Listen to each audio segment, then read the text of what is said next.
आज की क्लास में हम लोग कुछ डाउट क्वेश्चन को देखेंगे जो आपका था एक्सरसाइज 2B और 2C का, जो का चैप्टर का था रिलेशन चैप्टर का था। ठीक है, सेट चैप्टर का पूरा जो आपका डाउट था वो डाउट सेशन में क्लियर कर दिया गया था। तो चलिए देखते हैं क्वेश्चन आपका है एक्सरसाइज 2B का 7 नंबर क्वेश्चन। तो क्वेश्चन दिया हुआ कि फॉर एनी टू सेट्स, मतलब कि दो सेट आपको दिया हुआ है ए एंड बी, मतलब कि आपके पास दो सेट दिया हुआ है, एक सेट ए है और एक सेट क्या है बी है, और वो कोई सेट हो सकता है, एनी टू सेट मतलब कि हम कोई सेट दो ले सकते हैं।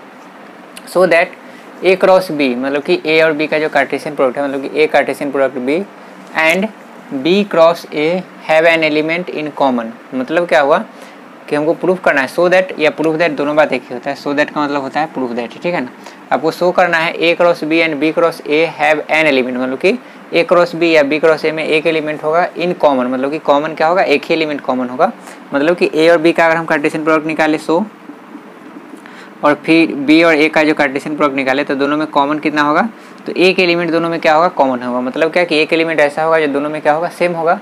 इफ़ एंड ओनली कब होगा, मतलब इफ़ एंड ओनली इफ़, मतलब कि यदि और केवल यदि A and B have an element in common, मतलब कि ए और बी में अगर एक ही एलिमेंट कॉमन होगा, ए और बी में एलिमेंट एक ही एलिमेंट कॉमन का मतलब क्या हुआ कि अगर ए इंटरसेक्शन बी अगर N of A intersection B अगर 1 होगा, कितना होगा, 1 होगा। मतलब कि ए इंटरसेक्शन बी का जो नंबर ऑफ एलिमेंट होगा वो अगर एक ही होगा, मतलब कि इसका मतलब ये हुआ कि ए और बी में कितना एलिमेंट कॉमन होगा, अगर एक एलिमेंट कॉमन होगा तभी आपका ए क्रॉस बी और बी क्रॉस ए के जो इंटरसेक्शन होगा उसमें एक एलिमेंट कॉमन होगा। तो देखिए बहुत ही सिंपल सा बात है, हम आपको बताए थे कि अगर N of A intersection B में अगर एन एलिमेंट कॉमन होता है, कितना कॉमन होता है, एन कॉमन होता है, तो अगर आपसे पूछा है कि ए क्रॉस बी और बी क्रॉस ए में कितना होगा, तो एन स्क्वायर होगा। कितना होगा, एन स्क्वायर, ये नोट में लिखवाए भी थे। तो अगर मान लीजिए कि इसमें एक है तो एक का स्क्वायर करेंगे तो क्या हो जाएगा, एक हो जाएगा। ठीक है, तो बहुत ही कॉमन सा बात है। मतलब इसको ऐसे भी हम समझ सकते हैं, जैसे मान लीजिए हमारे पास एक सेट है हमारे पास दिया हुआ, जैसे 1,2, ठीक है, एक सेट हमारे पास बी दिया हुआ है 2,3। तो यहाँ पर अगर हम N of A intersection B अगर हम देखेंगे, पहले हम ए इंटरसेक्शन बी निकालते हैं। क्या निकालते हैं, ए इंटरसेक्शन बी। तो यहाँ पर क्या आ जाएगा, दोनों में कॉमन क्या है, 2। ठीक है, तो हम यहाँ पर बोल सकते हैं कि N of A intersection B का जो कार्डिनल नंबर हो गया वो कितना हो गया, 1 हो गया, क्योंकि एक ही एलिमेंट कॉमन है। ठीक है ना। अब अगर हम यहाँ पर क्या करें, ए क्रॉस बी निकालते हैं और बी क्रॉस ए निकालते हैं। ए क्रॉस बी अगर हम निकालेंगे, मतलब कि ए और बी का कार्टेशियन प्रोडक्ट निकाले तो क्या हो जाएगा, पहले ए में बी से करेंगे तो 1 में 2 हो जाएगा, तो 1,2, फिर क्या हो जाएगा 2,2 हो जाएगा, फिर क्या हो जाएगा 1 से दोनों में हो गया 1,2 हो गया, 1 मिनट, पहले 1 से दोनों में होगा 1 हो गया, 1,2 हो गया, फिर 1,3 होगा, फिर क्या होगा 2,2 होगा, और फिर क्या होगा 2,3 होगा। तो ये आ गया हमारे पास क्या, ए क्रॉस बी आ गया। अब अगर हम बी और ए का कार्टेशियन प्रोडक्ट निकालेंगे, कार्टेशियन प्रोडक्ट, तो क्या आ जाएगा, तो 2, क्या हो जाएगा 1, फिर क्या हो जाएगा 2,2, फिर क्या हो जाएगा 3,1, और फिर क्या हो जाएगा 3,2। तो इस तरह से हम देखेंगे कि दोनों में कॉमन क्या है, दोनों में एक एलिमेंट कॉमन है जो क्या है 2,2, मतलब कि दोनों में कॉमन कितना है, एक है। मतलब कि अगर ए इंटरसेक्शन बी अगर एक है, कितना है, एक है, तो ये भी एक होगा, मतलब कि एक का स्क्वायर करेंगे तो एक ही होगा, ठीक है ना। अगर 2 होगा तो 2 का स्क्वायर करेंगे तो क्या होगा, 4 होगा, ये हम बता चुके थे पहले। तो इसको हम लिखेंगे किस तरह से, मतलब कि यह जो क्वेश्चन इसमें हमको शो करना है, इसको हम कैसे शो करेंगे, इसको हमको यहाँ पर बताना है। चलिए देखिए लिखते हैं। ये था आपका रफ समझाने के लिए कि यह जरूरी था कि आपको बेसिक कंसेप्ट क्लियर हो जाना चाहिए कि क्या हम करने वाले हैं। अब देखिए इसको हम कैसे लिखेंगे, तो सॉल्यूशन में लिखेंगे हमको यहाँ पर पता है क्या, तो हमको पता है कि ए क्रॉस बी और इंटरसेक्शन अगर हम करते हैं बी क्रॉस ए, तो यह किसके इक्वल होता है, फॉर्मूला एक हम पढ़े इंटरसेक्शन का इसमें कि A cross B intersection B cross A, तो ये हो जाएगा A intersection B, A intersection B, A के साथ चला गया बी, फिर बी के साथ चला जाएगा क्या, बी इंटरसेक्शन ए, इसके क्या होता है, इक्वल होता है।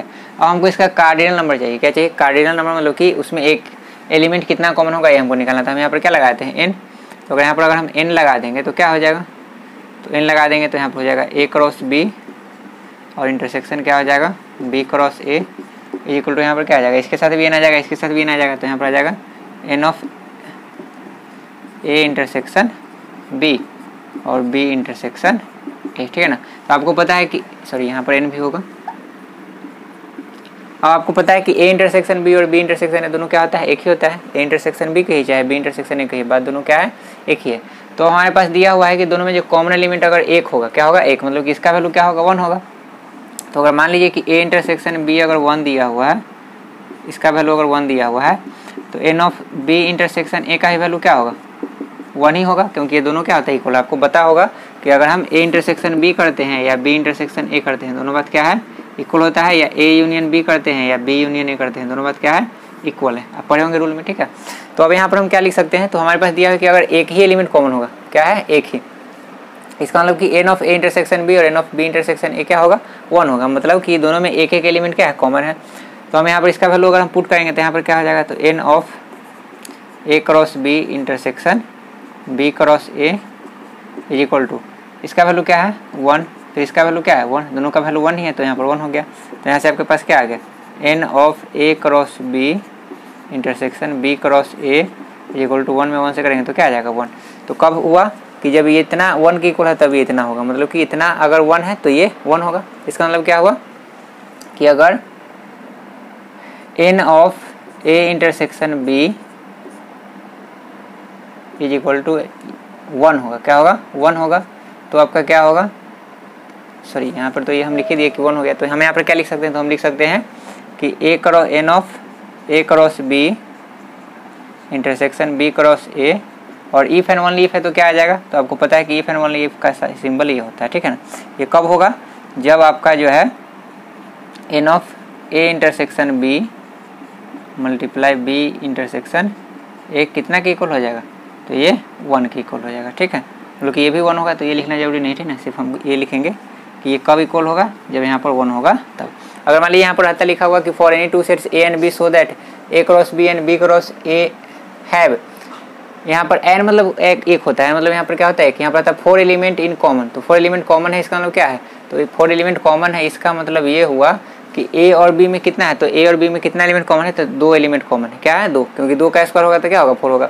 अब यहाँ पर 1 था तो 1 का स्क्वायर 1 होता है, इसलिए यहाँ पर क्या था, इसका वैल्यू 1 होगा और इसका वैल्यू क्या होगा, 1 होगा। लेकिन अगर मान लीजिए कि अगर ए इंटरसेक्शन बी का वैल्यू अगर आता, N of A intersection B का वैल्यू अगर आता है यहाँ पर कितना, 2, तो यहाँ पर जो एलिमेंट होता है वो कितना होता है, तो इसका स्क्वायर हो जाता है, क्योंकि 2 इसके लिए भी 2 इसके लिए भी, तो यहाँ पर एन हो जाएगा, तो 2 इसके लिए भी और 2 इसके लिए भी, तो क्या हो जाएगा, 2 दूना 4 हो जाएगा। अगर मान लीजिए कि 3 एलिमेंट कॉमन है इसमें, तो ये इसमें कितना एलिमेंट कॉमन होगा, दोनों का जो हम कार्टेशियन प्रोडक्ट निकाल के जो कॉमन हम देखेंगे उसमें कितना कॉमन होगा, तो उसमें 3 का स्क्वायर 9 एलिमेंट कॉमन होगा, ठीक है ना। तो याद रखिए कि ये स्क्वायर के फॉर्म में होता है कॉमन, ठीक है।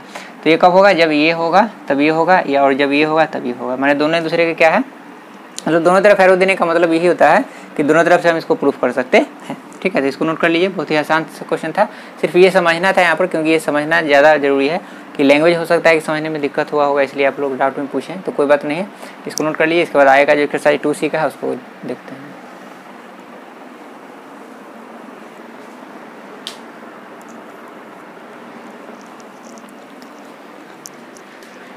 नेक्स्ट क्वेश्चन है आपका एक्सरसाइज 2C का। 2C का आपका क्वेश्चन नंबर 2 है, और 2 का मतलब 2 में 4 नंबर क्वेश्चन है। तो क्वेश्चन आपका 2 नंबर है, find the domain and range, मतलब कि आपको डोमेन और रेंज निकालना है, रिलेशन जो दिया हुआ रिलेशन है उसका क्या निकालना है, डोमेन और रेंज। डोमेन आपको पता है कि जो हम रिलेशन लिखते हैं तो रिलेशन में जो पहला मतलब जो रिलेशन के जो एलिमेंट होते हैं उसका जो पहला कोऑर्डिनेट होता है उसको हम क्या कहते हैं, डोमेन कहते हैं, और बाद वाला जो एलिमेंट होता है उसको हम क्या कहते हैं, रेंज कहते हैं। तो ये आपको निकालना है। तो उससे पहले ये जरूरी है कि इसको हम टेबुलर फॉर्म में या रोस्टर फॉर्म में, टेबुलर फॉर्म या रोस्टर फॉर्म दोनों तो एक ही चीज़ होता है, तो उसमें हम इसको क्या कर ले, कन्वर्ट कर ले, क्योंकि यहाँ पर जो दिया है क्या दिया हुआ है, शेड्यूलर फॉर्म में। तो शेड्यूलर फॉर्म में अगर दिया रहेगा तो डायरेक्ट आप शेड्यूलर फॉर्म से क्या डोमेन और रेंज नहीं निकाल सकते हैं, इसके लिए जरूरी है कि आप इसको टेबुलर फॉर्म में चेंज कर लें। तो इसके लिए हम यहाँ पर क्या कर सकते हैं, तो देखिए दिया हुआ है सवाल में कि r is equal to x, y है, such that y is equal to x-1, और ये मॉड है। इसको हम क्या पढ़ते हैं, इस तरह का जो सिंबल होता है इस तरह से, इसको हम क्या पढ़ते हैं, मॉडुलस पढ़ते हैं, शॉर्ट में मॉड पढ़ते हैं, क्या पढ़ते हैं, मॉड, ठीक है। इसमें प्रॉपर्टी क्या होता है, आगे हम लोग पढ़ेंगे इसके बारे में। इसमें प्रॉपर्टी होता है जैसे मान लीजिए माइनस में कोई नंबर है, माइनस में 5 है तो ये क्या आएगा, +5 आएगा, और अगर प्लस में ही कोई नंबर है तब ये क्या आएगा, प्लस में आएगा। क्योंकि मॉड लगाने से क्या होता है कि माइनस में जो नंबर है वो प्लस रहेगा और प्लस है वो प्लस ही रहेगा, ठीक है। तो इसलिए ये मॉड है दिया हुआ। तो दिया हुआ x, y such that y is equal to x-1 mod में है, कॉमा x जो है बिलोंग कर रहा है जेड से, मतलब कि x जो है वो इंटीजर है। इंटीजर कहने का मतलब यहाँ पर 0 भी हम ले सकते हैं, नेगेटिव भी ले सकते हैं और पॉजिटिव भी ले सकते हैं, क्योंकि इंटीजर यहाँ पर सिर्फ दिया हुआ है, यहाँ पर ये नहीं दिया कि पॉजिटिव इंटीजर नेगेटिव इंटीजर है, सिर्फ इंटीजर दिया हुआ। और एंड x जो है मॉड में इसका वैल्यू जो है लेस देन इक्वल 3 है, मतलब कि इसका जो वैल्यू है 3 तक हो सकता है, 3 से कम भी हो सकता है, मतलब इसका वैल्यू 3 तक हो सकता है, लेस देन इक्वल दोनों, मतलब कि 3 या 3 से कम दोनों वैल्यू हो सकता है। तो हम पहले क्या करेंगे, x का वैल्यू निकालेंगे, x का जो पॉसिबल वैल्यू होगा वो निकालेंगे, और फिर x का वैल्यू निकाल लेने से यहाँ पर हम इसका वैल्यू रखेंगे तो y का वैल्यू आ जाएगा। तो इस तरह से हम x y यहाँ पर निकाल सकते हैं, ठीक है ना। और आपको पता है कि यहाँ पर जो रिलेशन हम लिखते हैं वो क्या होता है, तो वो जो होता है ऑर्डर पेयर में होता है। चलिए शुरू करते हैं। तो पहला यहाँ पर जो इसको हम लिखते हैं इस रिलेशन को कि x रिलेशन मतलब कि यहाँ पर जो हिंट दिया हुआ है कि x जो है मॉड में है और यहाँ पर लेस देन इक्वल 3 है। तो यहाँ पर क्या क्या वैल्यू हम ले सकते हैं, तो सोच के देखिए कि यहाँ पर अगर हम कोई भी नेगेटिव या पॉजिटिव लेंगे तो वैल्यू हमारे पास क्या आएगा, पॉजिटिव ही आएगा। अगर हम जीरो लेते हैं तो जीरो आ जाएगा, क्योंकि आपको पता है कि जीरो ना पॉजिटिव है ना नेगेटिव है, तो जीरो का तो जीरो ही आ जाएगा, ठीक है ना। तो जीरो जो है 3 से क्या है, कम है। अगर हम -1 लेते हैं तो +1 आएगा, फिर +1 लेते हैं तभी +1 आएगा। फिर हम एक बार क्या करेंगे, फिर एक बार हम रखेंगे यहाँ पर कितना, फिर हम यहाँ पर रख के देखेंगे 2 रखेंगे तो 2 ही आएगा, फिर -2 रखेंगे, ठीक है ना, फिर 3 रखेंगे, फिर -3 रखेंगे। तो इस तरह से हम निकाल सकते हैं। 4 नहीं रख सकते क्योंकि 4 जैसे ही हम रखेंगे यहाँ पर तो क्या आ जाएगा, 4 रखने से 4 आएगा, ठीक है। तो यहाँ पर ये 3 से क्या हो जाएगा, बड़ा हो जाएगा, जो कि यहाँ पर 3 से छोटा होना चाहिए, 3 के इक्वल होना चाहिए। तो पहला वैल्यू हम क्या ले सकते हैं, तो इसका वैल्यू अगर हम मान लीजिए लेते हैं कितना, 0, कितना लेते हैं 0। तो x अगर हम 0 लेंगे तो यहाँ पर क्या आ जाएगा, मतलब कि क्या क्या हम पॉसिबल वैल्यू ले सकते हैं। तो x आपका क्या आएगा, तो x जो यहाँ पर हो सकता है वो 0 हो सकता है, ठीक है ना। क्या हो सकता है, 0, क्योंकि 0 अगर हम रखेंगे तो यहाँ पर क्या आ जाएगा, 0 ही आएगा, ठीक है। तो 3 से कम है। -1 अगर हम रखते हैं तो +1 आएगा, -1 अगर हम रखते हैं तो क्या आता है +1, तो -1 भी ले सकते हैं, ठीक है। अब यहाँ पर एक सेकंड,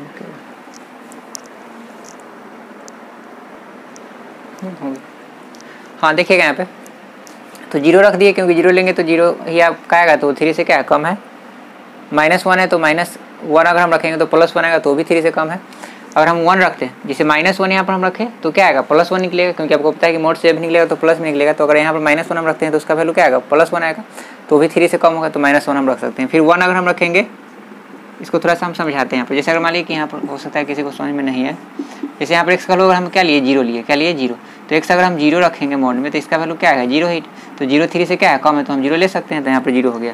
फिर अगर हम यहाँ पर -1 रखते हैं, क्या रखते हैं -1, तो +1 आएगा, तो ये 1 जो हमारे पास है वो 3 से क्या है, कम है, तो -1 भी ले सकते हैं, तो इसलिए -1 हो गया। फिर हम 1 लिए, अगर मान लीजिए कि मोड में अगर हम 1 ही रखते हैं तो ये क्या आएगा, 1 आएगा, तो वो भी तो 3 से कम है, तो 1 भी हम ले सकते हैं। फिर अगर हम 2 रखेंगे तो 2 रखेंगे तो 2 ही निकलेगा, तो वो भी 3 से कम है।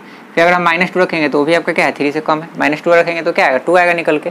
-2 अगर मोड में रखेंगे तो प्लस में 2 आएगा, तो भी 3 से क्या है, कम है, तो ये भी रख सकते हैं। फिर 3 रखेंगे तो 3 का 3 आएगा, और फिर -3 रखेंगे तो भी आपका क्या आएगा, 3 ही निकल के आएगा। तो 3 तक हम वैल्यू ले सकते हैं, क्योंकि यहाँ पर लिखा हुआ है इक्वल, मतलब 3 तक हम ले सकते हैं। तो ये x का पॉसिबल वैल्यू है। अब यहाँ पर हम क्या करेंगे कि x जो है, x और y में रिलेशन हमारे पास क्या दिया हुआ है, तो x और y में रिलेशन हमारे पास ये दिया हुआ है कि y जो है मॉड x - 1 के क्या है, इक्वल है। तो हम यहाँ पर ये रिलेशन जो है इसके हिसाब से हम क्या करेंगे, हम यहाँ पर एलिमेंट निकालेंगे। तो हम यहाँ पर क्या लिख सकते हैं, तो y इज इक्वल टू क्या है, x - 1, और यहाँ पर क्या है, मॉड है। तो x अगर मान लीजिए कि पहले अगर हम 0 रखते हैं, x अगर हम क्या रखते हैं 0, तो यहाँ से क्या होगा, तो 0 जब हम रखेंगे तो यहाँ पर क्या हो जाएगा, y इज इक्वल टू 0 - 1। तो 0 - 1 मतलब कि -1 हो जाएगा, और -1 का मॉड क्या हो जाएगा, 1। मतलब कि x अगर हम 0 लिए हैं तो y कितना है, 1 आया, ठीक है ना। फिर हम -1 रख के देखेंगे, फिर क्या करेंगे, -1 रख के देखेंगे। तो यहाँ पर हम लिखते हैं x इक्वल टू कितना रखेंगे, -1, तो y इक्वल टू यहाँ पर क्या हो जाएगा, मॉड x है, तो x की जगह यहाँ पर क्या आ जाएगा, -1 और -1 और मॉड है, तो यहाँ से क्या आ जाएगा, y इक्वल टू -1 -1 तो -2 आ जाएगा। तो यहाँ पर y का वैल्यू क्या आ गया, 2। मतलब कि x का वैल्यू अगर हम -1 लेते हैं तो कितना आएगा, 2 आएगा। x का वैल्यू -1 लिए तो कितना आ गया, इसका वैल्यू 2 आ गया, ठीक है। आगे बढ़ते हैं। अब 1 रख के देखते हैं, तो 1 रखेंगे तो क्या हो जाएगा, तो y equal to x - 1 mod में है, तो यहाँ पर क्या आ जाएगा, y इक्वल टू यहाँ पर क्या हो जाएगा, मॉड x कितना लेना है, 1, तो यहाँ पर हो गया 1 - 1। तो y इक्वल टू क्या हो गया, मॉड में 0 हो गया, मतलब कि y का वैल्यू क्या आ गया, 0। मतलब क्या कि x का वैल्यू अगर हम 1 लिए हैं, x का वैल्यू कितना लिए हैं, 1, यहाँ पर x का वैल्यू कितना लिए थे, यहाँ पर x का वैल्यू लिए थे 0 लिए, x का वैल्यू क्या लिए, 0, यहाँ पर लिख दिए थे। x का वैल्यू 0 लिए तो y कितना आ गया, 1 आ गया। x का वैल्यू -1 लिए तो क्या आ गया, 2 आ गया। x का वैल्यू 1 लिए तो y कितना आ गया, 0 आ गया। अब हम क्या लेंगे, 2 रखेंगे, तो x का वैल्यू अगर 2 रखेंगे तो क्या हो जाएगा, तो यहाँ से हो जाएगा y equal to x - 1 mod में, यहाँ से क्या हो जाएगा, y इक्वल टू x आपका हो गया 2 - 1, 2 - 1 मतलब 1, तो यहाँ पर y का वैल्यू क्या आ जाएगा, 1 आ जाएगा, मतलब कि 2 लेने पर कितना आ गया, 1 आ गया। अब हम कितना रखेंगे, -2 रखेंगे, तो x इक्वल टू अगर हम -2 रखेंगे तो यहाँ से क्या आ जाएगा, y इक्वल टू x हो गया -2, x कितना हो गया, -2 और -1, तो यहाँ से क्या आ जाएगा, तो y इक्वल टू -3, और -3 का मोड क्या आ जाएगा, 3। मतलब कि x का वैल्यू -2 लेने पर y कितना आ गया, 3 आ गया। अब 3 रखेंगे तो x इक्वल टू अगर हम 3 रखेंगे तो क्या हो जाएगा, तो y इक्वल टू यहाँ पर हो जाएगा 3, तो 3 - 1, तो y इक्वल टू 3 माइनस 1 तो क्या हो गया 2, तो 2 का मोड क्या आ गया 2 ही आ गया। फिर हम क्या रखेंगे एक बार -3 रखेंगे, तो x इक्वल टू क्या हो गया -3, तो -3 रखने पर क्या होगा y इक्वल टू -3 माइनस 1, तो y इक्वल टू यहाँ पर क्या हो गया -4, तो y का वैल्यू क्या आ गया 4। मतलब कि -3 लिए तो 4 आ गया, 3 लिए तो 2 आ गया, -2 लिए तो 3 आ गया, 2 लिए तो 1 आ गया, 1 लिए तो 0 आ गया, -1 लिए तो 2 आ गया और 0 लिए तो क्या आ गया 1 आ गया। तो ये इसका x और y में क्या हो गया रिलेशन हो गया, x और y में क्या हो गया रिलेशन हो गया। अब इसको हम इस तरह से ऑर्डर पेयर में लिख देंगे क्या कि x जब 0 है तो ये 1 है, -1 है तो 2 है, 1 है तो 0 है, 2 है तो 1 है, -2 है तो 3 है, 3 है तो 2 है, -3 है तो 4 है। तो वही आपका क्या हो जाएगा इस रिलेशन का जो है क्या हो जाएगा टेबुलर फॉर्म हो जाएगा। फिर उसके बाद हम इसका क्या निकाल देंगे डोमेन और रेंज निकाल देंगे। तो उसको यहाँ पर हम लिखते हैं, दिखाई दे रहा हो आप लोग को इसको थोड़ा सा जो है, चलिए इसको हम लिखेंगे टेबुलर फॉर्म में। तो क्या हो जाएगा पहला क्या है 0 और 1, तो 0,1 हो गया। फिर क्या है -1 तो 2 है, तो -1,2 हो गया। फिर यहाँ पर 1 है तो यहाँ पर क्या हो गया 0, तो 1,0 हो गया। फिर यहाँ पर क्या है 2,1, तो 2,1 हो गया यहाँ पर। फिर क्या हो गया -2,3, तो -2,3 हो गया। फिर 3,2, फिर -3,4। तो इस तरह से हमारे पास क्या आ गया, तो इस तरह से हमारे पास आ गया क्या ये रिलेशन जो था हमारे पास दिया हुआ x और y में वह उसका क्या आ गया, तो ये टेबुलर फॉर्म आ गया, ठीक है ना। अब यहाँ पर हम क्या करेंगे डोमेन निकालना है। तो डोमेन निकालने के लिए हम क्या लिखेंगे, डोमेन निकालने के लिए आपको पता है कि यह जितना एलिमेंट यहाँ पर लिखा हुआ है उसका पहला जो कोऑर्डिनेट था उसको हम क्या कहते हैं डोमेन कहते हैं। तो यहाँ से क्या है 0 है, यहाँ -1 है, फिर यहाँ पर 1 है, फिर यहाँ पर 2 है, फिर यहाँ पर -2 है, फिर यहाँ पर 3 है, फिर यहाँ पर क्या है -3। याद रखेंगे कि अगर कोई रिपीट होने वाला होगा तो उसको हम एक ही बार लिखेंगे, आपको पता होगा। ये डोमेन निकल गया, हमको रेंज निकालना है। क्या निकालना है रेंज, रिलेशन का रेंज क्या हो जाएगा, तो रेंज बाद वाला हो जाएगा। तो 1 2 0 1, 2, 0, 1 हो गया, 2 हो गया, 0 हो गया, फिर 1 है तो 1 रिपीट नहीं होगा, 3 है तो 3 लिख देते हैं क्योंकि 3 नहीं लिखे हैं। फिर 2 है तो 2 लिख चुके हैं, 4 है तो 4 हो गया। तो ये जो आ गया है आपका क्या आ गया, तो ये रेंज आ गया और ये आपका क्या आ गया डोमेन आ गया, ठीक है। तो इस तरह से हम निकालते हैं, इसको नोट कर लीजिए। ये थोड़ा सा समझने वाला था क्वेश्चन कि इसका मतलब मोड का मतलब क्या होता है। मोड अभी हम लोग नहीं पढ़े, आगे क्लास में पढ़ेंगे तो और ज़्यादा क्लियर हो जाएगा, ठीक है ना। हालांकि इसका जो यूटिलाइज यहाँ पर था वो आप लोगों को बता दिए। तो इसको नोट कीजिए, इसके बाद आगे का डाउट का क्वेश्चन देखते हैं।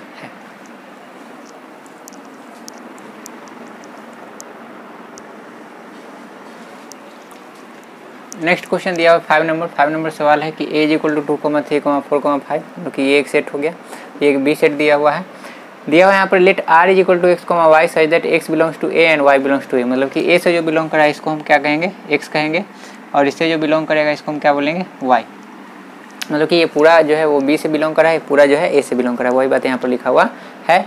And x is relatively prime to y। देखिए इस क्वेश्चन में कुछ नहीं, सिर्फ ये मतलब आपको समझ में आ गया कि रिलेटिवली प्राइम का मतलब क्या होता है, तो आप ये क्वेश्चन बना लीजिएंगे, इसमें कुछ ज़्यादा कुछ है नहीं, ठीक है ना। रिलेटिवली प्राइम ये क्या होता है, तो देखिए रिलेटिवली प्राइम क्या होता है, तो रिलेटिवली प्राइम नंबर मतलब होता है कि जब दो नंबर का पेयर जो होता है, ठीक है ना, उसका अगर HCF 1 आ जाए, अगर HCF कितना आ जाए, a और b दो नंबर है, इसका HCF अगर क्या आ जाएगा 1 आ जाएगा, तो इसको हम रिलेटिवली प्राइम कहते हैं, ऐसे को हम को प्राइम कहते हैं। क्या कहते हैं, को प्राइम कहते हैं, ठीक है। बता गया समझ में कि यहाँ पर x और y इस तरह से जुड़ा हुआ है कि दोनों का HCF क्या आना चाहिए 1 आना चाहिए, 1 आना चाहिए, मतलब कि दोनों में एक के अलावा और कोई फैक्टर नहीं होना चाहिए। HCF या HCF का ही दूसरा नाम होता है GCD। क्या होता है GCD, आपको पता है कि HCF का मतलब होता है हाईएस्ट कॉमन फैक्टर होता है, जिसको हम मौसा कहते हैं हिंदी में। हाईएस्ट को हम ग्रेटेस्ट भी कह सकते हैं, तो ये हो गया ग्रेटेस्ट। कॉमन ही रहेगा, और फैक्टर को डिवीजर भी कहते हैं। क्या कहते हैं डिवाइजर, जिसको हम भाजक बोलते हैं हिंदी में, ठीक है ना। तो ये दोनों जो है एक ही चीज़ का नाम है, HCF कहिए या GCD कहिए, ठीक है ना।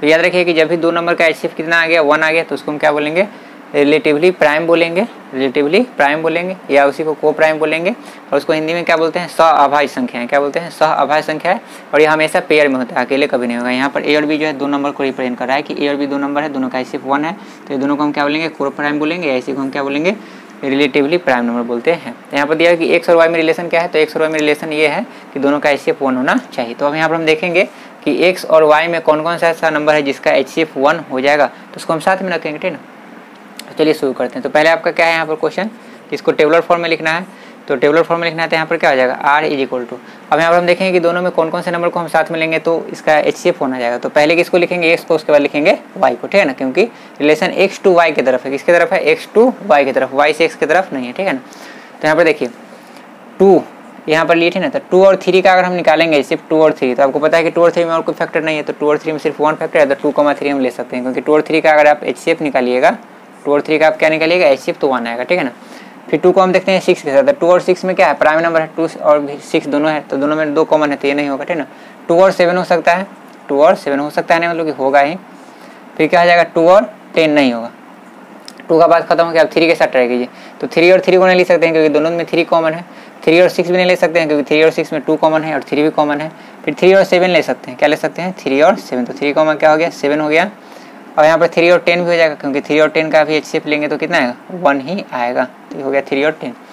3 का बात हो गया खत्म, 4 के साथ कीजिए, तो 4 और 3 लेंगे तो इसका HCF कितना आएगा? 1 आएगा, तो 4 और 3 हो गया। फिर 4 और 6 लेंगे तो 2 आ जाएगा, नहीं होगा। 4 और 7 ले सकते हैं क्योंकि 4 और 7 का HCF कितना हो जाएगा? 1 हो जाएगा। फिर 4 और 10 नहीं ले सकते हैं क्योंकि 4 और 10 में 2 कॉमन आ जाएगा, तो वो नहीं होगा। अब 5 के साथ करते हैं, तो 5 और 3 का HCF कितना आ जाएगा? नीचे लिखते हैं, 5 और 3 का भी HCF कितना आएगा? 1 ही आएगा, तो 5,3 हो गया। फिर 5 का 6 के साथ करेंगे तब भी 1 आएगा, तो 5,6 हो गया। फिर 5 का 7 के साथ करेंगे तब भी 1 आएगा, तो 5,7 हो गया। 5 को 10 के साथ नहीं करेंगे क्योंकि इसमें कॉमन 5 भी है, 5 कॉमन 2 भी, ठीक है। तो इस तरह से इतना हमारा जो एलिमेंट हो गया, ये क्या हो गया? टेबुलर फॉर्म इसका हो गया। और इसमें जो भी हम पेयर लिखे हैं यहाँ पर उस सब का HCF अगर आप निकालिएगा तो क्या आएगा? 1 आएगा, मतलब कि ये सारे के सारे नंबर जो है क्या है? रिलेटिवली प्राइम नंबर है। क्या है? रिलेटिवली प्राइम नंबर है या को प्राइम नंबर है। अब हमको इसका क्या निकालना है, तो ये पहला क्वेश्चन का आंसर हो गया। दूसरा क्वेश्चन इसमें क्या कह रहा है? दूसरा क्वेश्चन इसमें कह रहा है कि फाइंड डोमेन एंड रेंज। तो डोमेन निकालने के लिए यहाँ पर हम क्या लिखेंगे? डोमेन इक्वल टू क्या हो जाएगा? फर्स्ट एलिमेंट को लिख दीजिए, तो क्या हो जाएगा? एलिमेंट का फर्स्ट कोऑर्डिनेट को लिखना है, एलिमेंट का फर्स्ट कोऑर्डिनेट, तो क्या हो जाएगा? 2 यहाँ पर है तो नहीं लिखेंगे, 2 बार रिपीट नहीं होगा। फिर 3 हो जाएगा, फिर 3 यहाँ तो छोड़ देंगे, फिर 4 हो जाएगा, 4 यहाँ पे 5 हो गया, बस। तो ये आपका हो गया 2, 3, 4, 5 जो हो गया, ये क्या हो गया? तो ये हो गया डोमेन हो गया। अब रेंज निकालना है, क्या निकालना है?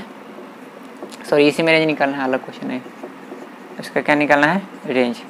तो रेंज यहाँ पर क्या हो जाएगा? बाद वाला एलिमेंट लीजिए, तो 3 हो जाएगा, 7 हो गया, फिर 7 रिपीट हो गया, फिर 10 हो जाएगा, फिर 3 दोबारा लिखेंगे, 7 लिख चुके हैं, 3 भी लिख चुके हैं, 6 हो जाएगा। तो इस तरह से यहाँ पर क्या आ गया? 3, 7, 10, 6। तो ये आपका हो गया रेंज और ये आपका हो गया डोमेन, ठीक है। नोट कीजिए, इसके बाद आगे का क्वेश्चन देखते हैं क्या है।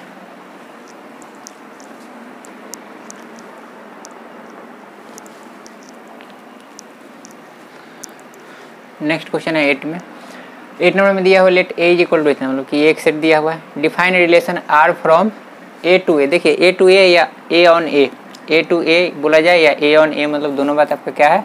मतलब ए टू ए या ऑन ए, मतलब क्या होता है कि दोनों, मतलब कि यहाँ पर जो दोनों एलिमेंट हम लिखेंगे, मतलब कि इसको हम क्या लिखेंगे? जब हम ऑर्डर पेयर में लिखेंगे तो ऑर्डर पेयर का जो पहला कोऑर्डिनेट होगा और दूसरा कोऑर्डिनेट होगा, दोनों क्या होगा? सेट ए से ही बिलोंग करेगा, ठीक है ना। मतलब कि यहाँ पर एक्स और वाई जो होगा दोनों कहाँ से आएगा? दोनों ए से ही आएगा। इसी को हम बोलते हैं ए और ए का मतलब क्या हो गया? तो इसी को हम पढ़ते हैं क्या? रिलेशन आर टू ए, मतलब कि आपका क्या है? ए टू ए है, या इसी को हम बोलते हैं ऑन ए, रिलेशन ऑन ए। मान लीजिए कि जब दोनों सेम रहेगा तो उसको हम क्या पढ़ेंगे? रिलेशन ऑन, और ए है तो यहाँ पर ए हो जाएगा, और दोनों अगर मान लीजिए बी है तो यहाँ पर क्या बोलेंगे? रिलेशन ऑन बी, ठीक है। तो यहाँ पर आपको बोला गया है कि define relation R from A to A, मतलब कि ए और ए में ही रिलेशन आपको निकालना है, ए और ए में ही रिलेशन आपको निकालना है। वो रिलेशन क्या दिया हुआ है?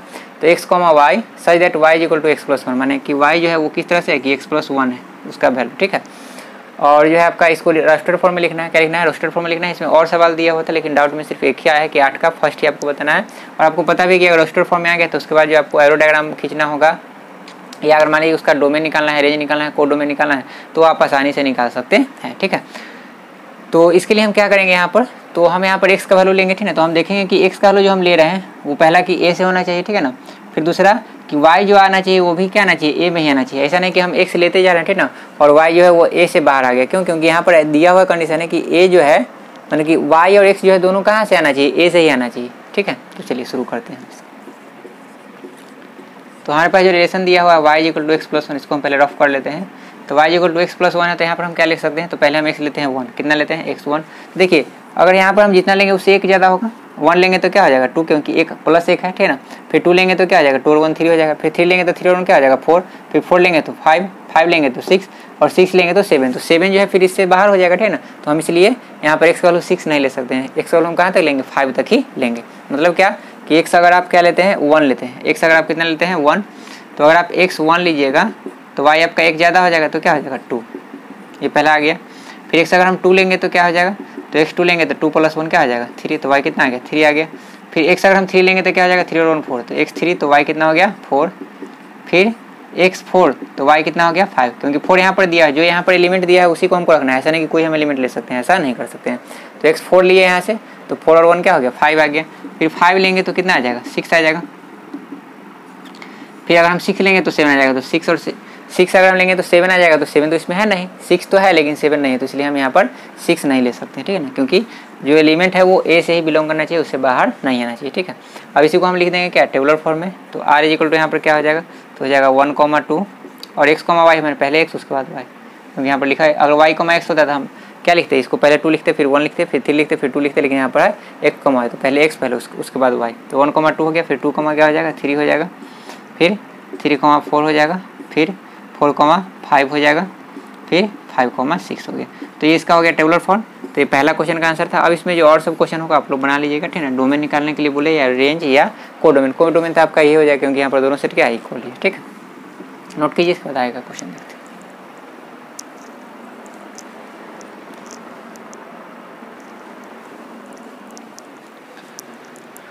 नेक्स्ट क्वेश्चन है आपका 12 नंबर क्वेश्चन है। क्वेश्चन दिया हुआ है let r = x, y such that x, y belongs to z, मतलब कि x और y दोनों जो है वो क्या है z है, मतलब कि दोनों इंटीजर है। And x² + y² less than equal 4, मतलब कि इसका जो वैल्यू है x² + y² का 4 के इक्वल भी हो सकता है, 4 के नीचे भी हो सकता है। तो इसको हमको क्या करना है रोस्टर फॉर्म में निकालना है, दूसरा इसका डोमेन और रेंज निकालना है। तो रोस्टर फॉर्म में निकालने से पहले, डोमेन और रेंज निकालने से पहले इसको रोस्टर फॉर्म में लिखना जरूरी है, क्योंकि डोमेन और रेंज तभी निकलेगा जब ये रोस्टर फॉर्म में होगा तब। तो इसके लिए हम यहाँ पर क्या करेंगे, देखिए कंडीशन जो हमारे पास ये दिया हुआ है कि x और y जो है दोनों क्या है इंटीजर है। इंटीजर मतलब कि हम यहाँ पर निगेटिव में भी नंबर ले सकते हैं, पॉजिटिव में भी नंबर ले सकते हैं। और ये कंडीशन और है कि यहाँ पर इक्वल और लेस देन 4 होना चाहिए, ना 4 से ज़्यादा जाना चाहिए, 4 के इक्वल तक हो सकता है, 4 के इक्वल हो सकता है लेकिन 4 से ज़्यादा नहीं जाना चाहिए। 4 के कम भी होगा लेकिन 4 से ज़्यादा नहीं जाना चाहिए। तो चलिए शुरू करते हैं। तो पहले हम इसका जो एलिमेंट होगा उसको हम कैसे लिखेंगे, तो उसके लिए हम पहले कुछ रफ वर्क कर लेते हैं जो क्वेश्चन का ही पार्ट है, ठीक है ना, this is part of question. तो x² + y² less than equal 4 है, ठीक है। और x और y दोनों क्या है इंटीजर है, x और y दोनों क्या है इंटीजर है, ठीक है ना। तो हम क्या करते हैं, एक बार अगर हम x 0 लेंगे, x अगर हम क्या लेंगे 0, ठीक है ना। तो x अगर हम 0 लेंगे तो यहाँ पर क्या हो जाएगा 0 का स्क्वायर, ठीक है। तो यहाँ पर अगर हम y लेंगे 1, क्या लेंगे 1, तो x अगर हम 0 लेते हैं और y 1 लेते हैं, ध्यान से बात को समझिएगा। तो x अगर हम 0 लेंगे तो 0 का स्क्वायर 0 हो गया, और y 1 लेंगे तो 1 का स्क्वायर 1, तो 0 + 1 क्या हो गया 1, और लेस देन इक्वल 4 है। तो चलिए ये हो गया, तो पहला कंडीशन ही हो गया, ठीक है ना। फिर से बात को समझिएगा, यहाँ पर कितना वैल्यू आ रहा है वो हम नहीं लिख रहे हैं, वहाँ पर हम ये देख रहे हैं कि वैल्यू इसका 4 से कम आ रहा है कि नहीं आ रहा है। तो हम यहाँ पर क्या किए, x का वैल्यू 0 रखे, तो 0 का स्क्वायर 0 हो गया, 1 का स्क्वायर 1, 0 और 1 को ऐड किए तो 1 आ गया, और 1 जो है 4 से लेस देन है, तो हमारा ये कंडीशन फुलफिल हो रहा है। तो पहला क्या हो गया 0, 1। अब हम क्या करते हैं, अब हम इंटरचेंज कर देते हैं। क्यों इंटरचेंज कर सकते हैं, क्योंकि यहाँ पर दिया है कि दोनों इंटीजर है, दोनों क्या है इंटीजर है। तो हम यहाँ पर क्या करते हैं, अब हम लेते हैं x जो है 1 लेते हैं और y कितना लेते हैं 0, x जो लेते हैं 1 और y कितना लेते हैं 0। तो 1 लेंगे तो यहाँ पर 1 का स्क्वायर हो गया, ये 0 का स्क्वायर 0, तो 1 और 0 क्या हो गया 1, 4 से लेस है, तो ये भी ठीक है। अब हम क्या करते हैं, x को -1 रखेंगे, क्या रखेंगे -1, और y तो आपको पता है कि अगर हम x को हम क्या लिए हैं -1, और आपको पता है कि 0 ना माइनस में होता है ना प्लस होता है, तो 0 0 ही रहेगा। तो x अगर हम -1 लेंगे तो -1 का स्क्वायर भी +1 होगा, -1 का अगर हम स्क्वायर करेंगे तो क्या होगा +1 हो जाएगा, और 0 का स्क्वायर 0, तो ये भी आपका 1 आएगा, वो भी 4 से कम है, तो ये भी आपका फुलफिल हो गया। अब इसी को हम इंटरचेंज कर देते हैं, तो x अब कितना ले लेंगे 0, और y कितना ले लेंगे -1, तो इससे भी आपका 1 ही आएगा। चलिए, तो भी 4 से कम है। अब हम क्या करेंगे, अब हम 2 रख के देखेंगे, 2 रखेंगे तो यहाँ पर क्या हो जाएगा 2 का स्क्वायर 4 और 1 का स्क्वायर नहीं 5, 2 और 1 नहीं ले सकते हैं क्योंकि 2 का स्क्वायर 4 हो जाएगा और 1 का स्क्वायर 1, 4 और 1 क्या हो गया 5। यहाँ पर दिया कि 4 से कम ही लेना है, तो 0 और 2 रख के देखेंगे कितना रखेंगे 0 और 2। तो x अगर हम 0 लेंगे और y कितना लेंगे 2, तो x 0 लेंगे तो 0 का स्क्वायर 0, 2 का स्क्वायर 4, तो 0 और 4 4, 4 से इक्वल हो गया, तो इक्वल तक ले सकते हैं। अब इसी को हम क्या करते हैं इंटरचेंज कर देते हैं, तो क्या लिख सकते हैं x = 2 और y = 0। अब इसी को हम माइनस में करते हैं, क्योंकि माइनस का भी स्क्वायर करेंगे तो क्या हो जाएगा प्लस, तो एक बार हो जाएगा x = -2 y = 0, और फिर इसको इंटरचेंज कर देंगे तो x = 0 और y = क्या आ जाएगा -2। अब इसके आगे कोई नंबर नहीं होगा, क्यों? क्योंकि अब जो भी आप नंबर लीजिएगा, अगर मान लीजिए कि अब -2 हो गया, 2 भी हो गया, 2 से ज़्यादा लीजिएगा तो यहाँ पर क्या आ जाएगा, 2 से ज़्यादा लीजिएगा मान लीजिए 3, तो 3 का स्क्वायर 9 हो जाएगा, तो हमको 4 तक ही रहना है, तो इसलिए इतना ही एलिमेंट इसमें होगा। अब इसको हम अरेंज कैसे करेंगे, तो ये तो रफ वर्क था, मतलब कि माने ये जो है आपका क्वेश्चन के सोल्यूशन का ही पार्ट है, अलग नहीं करना है, रफ में नहीं करना है, आपको क्वेश्चन में ही करना है। और इसको हम लिखेंगे कैसे, तो हमको इस तरह से लिख देना है रोस्टेड फॉर्म में। तो लिखेंगे यहाँ पर क्या, r = 0 लेंगे तो क्या हो जाएगा 1, तो 0,1 हो गया, फिर 1,0 हो गया, फिर -1,0 हो गया, फिर 0,-1 हो गया, फिर 0,2, 2,0, फिर -2,0, फिर 0,-2।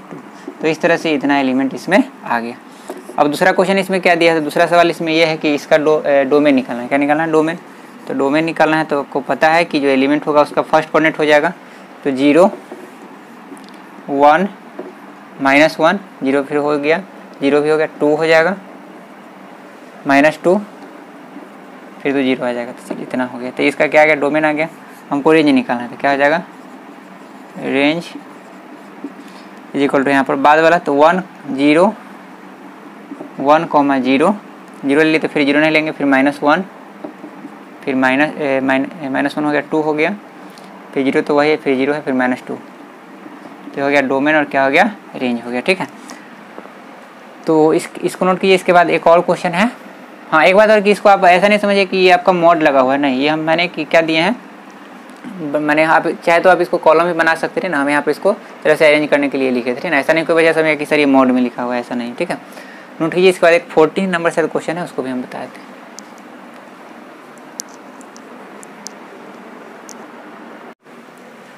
नेक्स्ट क्वेश्चन है 40 नंबर, जो एक्सरसाइज का लास्ट क्वेश्चन है, मतलब कि एक्सरसाइज 2C का ये लास्ट क्वेश्चन है। क्वेश्चन दिया हुआ है a = 3,5, मतलब कि a में 3,5 एलिमेंट है, b में 7,9 है। Let r = a, b such that a belongs to a and b belongs to b, मतलब कि इसका जो एलिमेंट है इसको हम a मानेंगे, इसका जो एलिमेंट है इसको हम b मानेंगे। क्वेश्चन में लिखा हुआ है कि a belongs to a, b belongs to b and a - b is odd, मतलब कि a में से b को घटाएंगे तो क्या आना चाहिए, ऑड आना चाहिए। सो दैट हमको शो करना है या प्रूफ करना है r is an empty relation from a to b, मतलब कि r जो है a और b के बीच में कैसा रिलेशन बता रहा है, तो एम्प्टी रिलेशन बता रहा है, या इसी को हम बताते हैं, बोले थे कि इसको हम वाइड रिलेशन कहते हैं। वाइड मतलब फिर क्या होता है, एम्प्टी होता है। एम्प्टी सेट का दूसरा नाम क्या होता है, वाइड सेट होता है, पता होगा आप लोगों को। तो ये हमको प्रूफ करना है।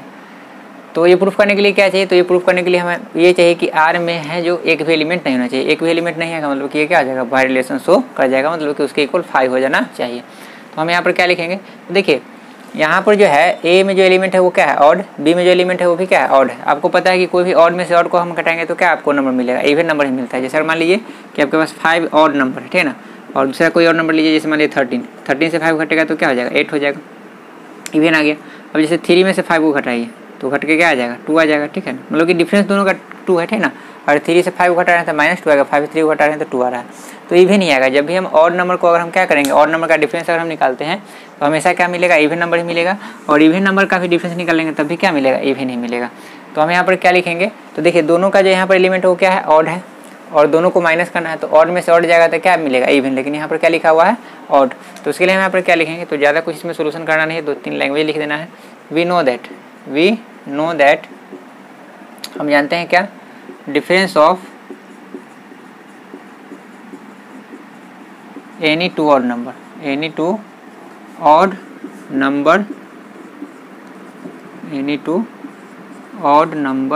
इज ऑलवेज इवन, मतलब हमेशा क्या होगा, इवन होगा। Difference of any two odd number, कि कोई भी अगर कोई भी ऑड नंबर, ऐसा नहीं कि सिर्फ कंजिक्यूटिव ऑड नंबर आएगा, वही कोई भी ऑड नंबर हम लेंगे, ऑड नंबर लेंगे और उसको अगर हम माइनस करेंगे, डिफरेंस निकालेंगे तो इवन नहीं आएगा। बट यहाँ पर जो है ये हो गया, ठीक ना, हेयर क्या लिखेंगे, here element of A and B are odd. यहाँ पर जो है हेयर मतलब क्या हो गया, यहाँ पर जो है A element of A and B जो है वो क्या है, ऑड है। सो अब ए के एलिमेंट को हम क्या लिखे हैं, ए, और बी के एलिमेंट को B. So A minus B is equal to क्या हो जाएगा, तो ए माइनस बी अगर हम निकालेंगे तो क्या आएगा, इवन आएगा। तो ए माइनस बी इवन आएगा, लेकिन यहाँ पर क्या बोला गया है, ऑड, तो यहाँ पर हम क्या लिखेंगे, तो इस तरह से ए माइनस बी जो हो जाएगा ऑड नहीं होगा, ऑड नहीं होगा। अब ऑड नहीं होगा मतलब क्या कि इसमें एक भी एलिमेंट नहीं होगा, तो ये क्या हो गया 5 से बिलोंग कर रहा है। तो 5 से बिलोंग कर रहा है मतलब कि ए और बी में कैसा रिलेशन हो गया, सो ए और बी में रिलेशन हो गया एम्प्टी रिलेशन। यही आपको क्या करना था, प्रूफ करना था। क्या किए फिर से एक बार बताते हैं।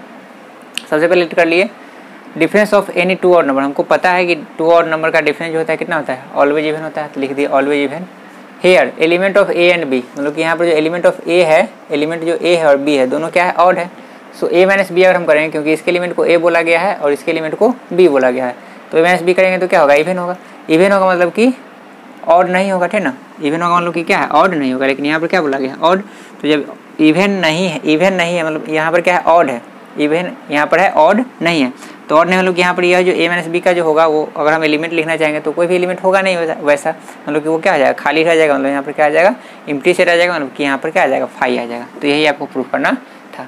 तो इससे आपका प्रूफ हो गया क्या, हेंस क्या लिख देंगे, relation from A to B is empty. क्या हो गया, एम्प्टी प्रूफ हो गया। यही करना था। तो इस तरह से आपका ये 40 नंबर क्वेश्चन हो गया कंप्लीट। और ये आपका लास्ट क्वेश्चन था एक्सरसाइज का। कल जो हम लोग आगे का थ्योरी पढ़ेंगे 2C का जो है आएगा, 2C का तो हो गया, 2D का जो एक्सरसाइज का थ्योरी होगा उसको हम लोग कल देखेंगे, ठीक है।